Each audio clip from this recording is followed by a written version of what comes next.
Yo, today I'm back with another video. I want to talk about spawns and give a general idea of how they work. We're gonna go mainly over what I call vision-based spawns and what that means, how you can use it to your advantage.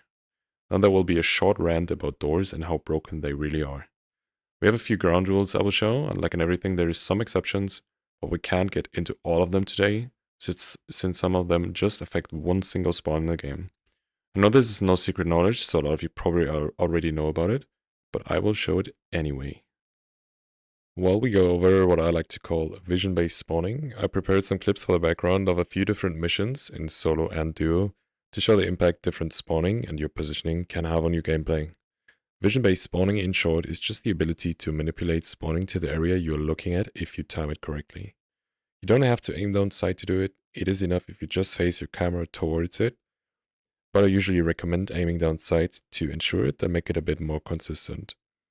If we know the next spawn is going to happen, we want to look at the spawn we want the enemies to spawn at. The next spawn can be triggered by multiple things, which differs in each mission and room, such as pressing the laptop on viewpoint or killing the last enemy of the wave before, which does not have to be the last enemy alive. Sometimes it spawns the next wave when, for example, 2 enemies are alive. It is easier to do in solo since it just depends on you and not everyone in the group getting the timing right. However, it is still possible in a group scenario. Usually each area has a preferred spawn, for example capital first room. You can force the spawn either to the left or right, but when you don't look at any specific spot, or someone from your group doesn't join on you looking towards the spawn, usually it spawns the enemies on the left, which would be the preferred spawn in this case. Vision-based spawning does work in a lot of scenarios. Pretty much every mission has at least one area that works this way, however it does not work everywhere. I've picked some you can see in the background, however that is not all of them, just to keep the video quick and dirty. I would say the whole thing is mainly useful for speedrunning really, but at the same time it's something that is nice to know and maybe makes your life a bit easier here and there, or explains why sometimes missions play out a lot different. Now to probably one of my favorite rants in this game, doors.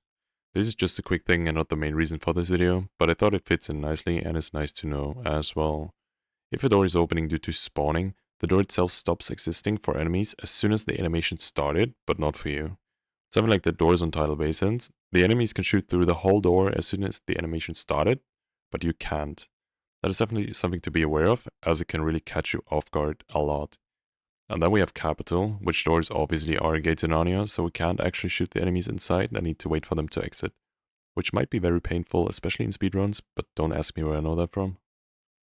I hope I was able to tell you guys something new today. Thanks a lot to my mom Cutie and my dad Rise of Brutality for carrying me in some of those duo missions for the background. I wanted to say thank you to you guys watching my videos as well. Your feedback has been really nice and I really appreciate it.